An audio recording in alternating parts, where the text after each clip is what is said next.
Channel of Vadodara.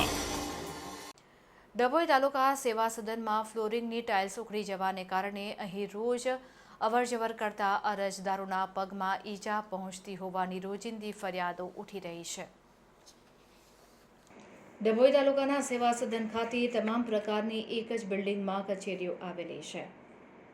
રોજિંદા અરજદારો મોટી સંખ્યામાં અવરજવર કરતા હોય, પરંતુ ત્રીજા માળે ફ્લોરિંગની ટાઇલ્સ તૂટી ગઈ અને ઉખડી જવાને કારણે અવરજવર કરતા અરજદારોના પગમાં ઈજાઓ પહોંચતી હોય છે, જેની ફરિયાદો રોજિંદી બની ચૂકી છે। ત્યારે લાગતા વળગતા ખાતાના વિભાગ દ્વારા વહેલી તકે આ ટાઇલ્સ રિપેર થાય તેવી અરજદારોની માંગ ઉઠી છે।